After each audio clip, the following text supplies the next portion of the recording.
नमस्कार। देवरिया की आवाज रेडियो केसरी से प्रस्तुत है स्थानीय हालचाल। पहले मुख्य हालचाल। सलेमपुर में आयोजित हुआ कल्याणकारी शिविर। योग दिवस पर योग सप्ताह का हुआ शुभारंभ। 5 दिनों बाद भी नहीं पहुंचा शिवानंद चौरसिया का शव। सड़क हादसे में एक मजदूर की मौत। और मुहर्रम को लेकर पीस कमेटी की हुई बैठक। स्थानीय हालचाल के इस अंक के साथ मैं निकेत मिश्र। अब हालचाल विस्तार से।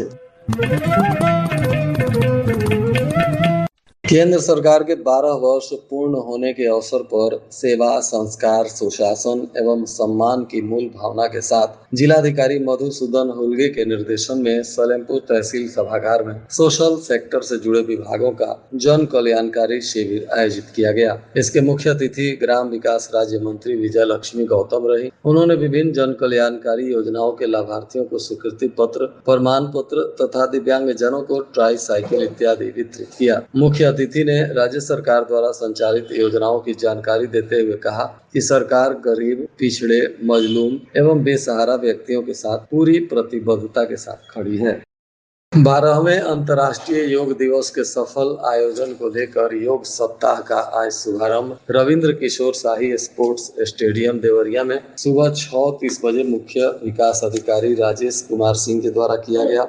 इस दौरान महर्षि पतंजलि के चित्र पर पुष्पांजलि भी अर्पित की गई और दीप प्रज्वलित कर कार्यक्रम का शुभारंभ हुआ। योग प्रशिक्षक यतीन्द्र विश्वकर्मा एवं पूजा मदेशिया के द्वारा उपस्थित अधिकारियों, कर्मचारियों एवं जन सामान्य को योगाभ्यास कराया गया। इस अवसर पर मुख्य विकास अधिकारी ने योग के महत्व, स्वच्छता इत्यादि पर विस्तृत चर्चा की तथा जन सामान्य से योग कार्यक्रमों में अधिकाधिक सहभागिता करने का आह्वान किया। उन्होंने कहा कि योग सप्ताह आज से प्रारंभ होकर 21 जून को अंतर्राष्ट्रीय योग दिवस के अवसर पर वृहद आयोजन के साथ संपन्न होगा। इस दौरान पूरे सप्ताह ग्राम पंचायत, ब्लॉक, तहसील एवं नगर स्तर पर योग कार्यक्रम आयोजित किए जाएंगे ताकि अधिक से अधिक लोग योग से जुड़े और नियमित योगाभ्यास कर अपने शरीर को निरोग रखें।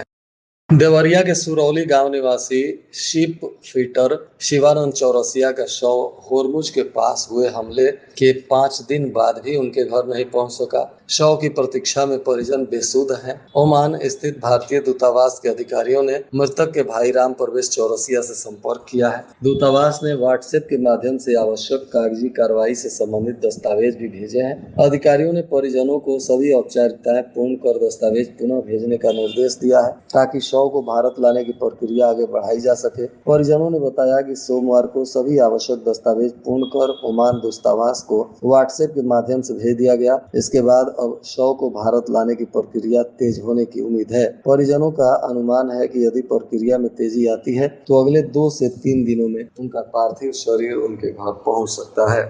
पुलिस अधीक्षक अभिजीत आर शंकर के निर्देश पर आने वाले मुहर्रम के त्योहार को लेकर सभी थाना क्षेत्रों में शांति समिति यानी पीस कमेटी की बैठक की जा रही है। इस दौरान तजियादार, मौलवी एवं क्षेत्र के संभ्रांत लोग इसमें शामिल हो रहे हैं। साथ ही सभी लोगों से आपसी भाईचारा के बीच मुहर्रम का त्योहार मनाने की अपील की जा रही है। सोशल मीडिया पर भ्रामक या माहौल बिगाड़ने वाली पोस्ट करने वालों पर पुलिस की पैनी नजर बनी हुई है। ऐसे तत्वों की जानकारी तत्काल पुलिस को देने की भी जनता से अपील की गई ताकि उनके विरुद्ध आवश्यक कार्रवाई की जा सके। उधर तरकुलवा में भी थानाध्यक्ष भूपेंद्र सिंह की अध्यक्षता में शांति समिति की बैठक हुई। थानाध्यक्ष ने कहा कि मुहर्रम आस्था और अनुशासन का पर्व है। सभी लोग आपसी भाईचारे और सौहार्द की भावना के साथ पर्व को मनाएं।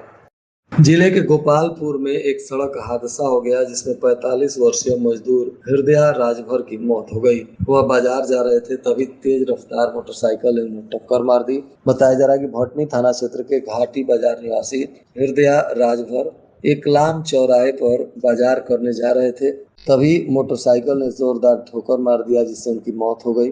घटना के बाद उनके परिजनों में कोहराम मच गया है। पुलिस ने शव को कब्जे में लेकर पोस्टमार्टम कराने के बाद परिजनों को सौंप दिया है। रामपुर कारखाना थाना क्षेत्र में एक महिला ने अपने पति और ससुराल पक्ष के लोगों पर दहेज की मांग को लेकर प्रताड़ित करने और मारपीट करने का आरोप लगाया है। पीड़िता ने पुलिस को तहरीर देकर कार्रवाई और सुरक्षा की मांग की है। बताया जा रहा है कि पीड़ित महिला के आवेदन पर पुलिस ने पति समेत आधा दर्जन लोगों के खिलाफ दहेज उत्पीड़न और मारपीट का मुकदमा दर्ज कर लिया है। इस मामले को लेकर जिस महिला ने आवेदन दिया है उसका नाम निधि यादव है, जो संदीप यादव की पत्नी है। उसका मायका गौरी बाजार थाना क्षेत्र के बोड़िया अनंत गांव में है। आरोप है कि मांग पूरी नहीं होने पर उसके साथ दुर्व्यवहार किया जाता है और खर्च के लिए भी पैसा नहीं दिया जाता। पीड़िता का कहना है कि उसके पति समेत परिवार के सभी लोग लगातार दहेज के लिए उसे टॉर्चर कर रहे हैं। इधर बिजली विभाग ने कई इलाकों में 1 घंटे आपूर्ति के बाद 2 घंटे की कटौती करते हुए उपभोक्ताओं की नींद को हराम कर रहा है। उपभोक्ता भीषण विद्युत कटौती से त्रस्त हो गए हैं। मामला रामपुर कारखाना नगर पंचायत का भी बताया जा रहा है, जहां शहर के सामान आपूर्ति के लिए अलग फीडर बनाया गया है। इसके बावजूद भी फीडर में ग्रामीण क्षेत्र के समान ही कटौती की जा रही है। इस उप केंद्र के रुस्तमपुर फीडर में तो नहीं के बराबर बिजली मिल रही है। तरीके से जिले के और भी कई क्षेत्रों में विद्युत की कटौती से लोग त्राहिमाम कर रहे हैं। इधर पुलिस ने एक अच्छी पहल की शुरुआत की है। बताया जा रहा है कि थाने और एसपी कार्यालय में अपनी अपनी समस्याओं को लेकर बुजुर्ग और वरिष्ठ लोगों को अब नहीं जाना पड़ेगा। एडीजी के निर्देश पर अब हर थाने में कम्युनिटी पुलिसिंग यूनिट का गठन किया गया है। इस यूनिट के सदस्य गांव और शहर के मोहल्लों में जाएंगे और गांव के बुजुर्गों से मुलाकात कर उनकी समस्याओं को सुनेंगे। अगर वह कोई समस्या बताते हैं तो उसका समाधान भी पुलिस करेगी। एक दिन पहले एसपी ने इसका शुभारंभ भी कर दिया। एडीजी गोरखपुर मुत्था अशोक जैन के निर्देश पर प्रत्येक थाने पर कम्युनिटी पुलिसिंग यूनिट बना दिया गया है और थानों पर गठित कम्युनिटी पुलिसिंग यूनिट ने कार्य करना भी शुरू कर दिया है।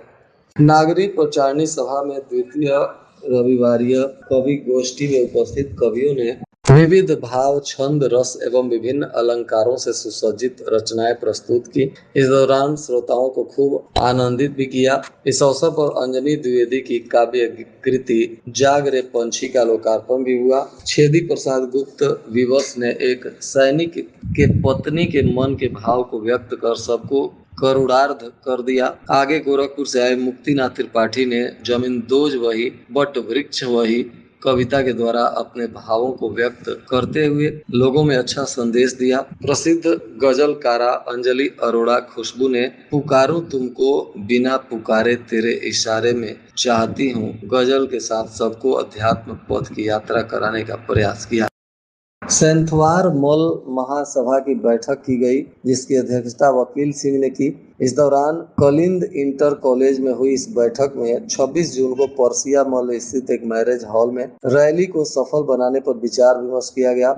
सम्मेलन में समाज के लोगों से अधिकाधिक संख्या में पहुंचने की अपील की गई। महासभा के राष्ट्रीय अध्यक्ष गंगा सिंह कुशवाहा ने कहा कि सेंथवार मल समाज राजनीतिक उपेक्षा का शिकार हो गया है और इससे समाज के लोगों में असंतोष और आक्रोश है। समाज के लोगों को शैक्षणिक आर्थिक विकास के लिए जागरूक करने को लेकर सम्मेलन का आयोजन किया जा रहा है।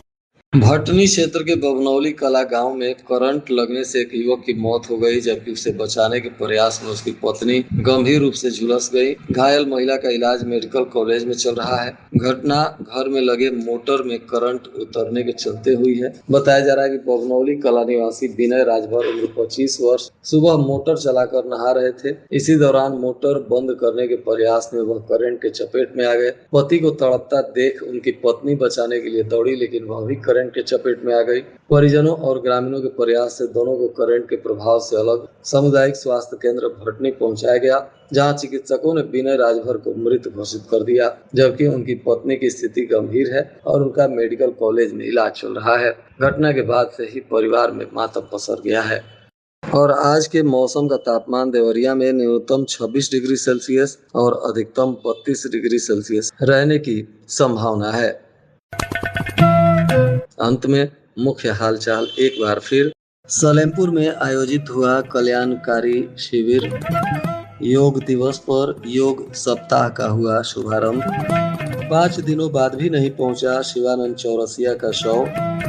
सड़क हादसे में एक मजदूर की मौत। और मुहर्रम को लेकर पीस कमेटी की हुई बैठक। इसके साथ ही रेडियो केसरी से प्रसारित स्थानीय हालचाल का यह अंक समाप्त हुआ। नमस्कार।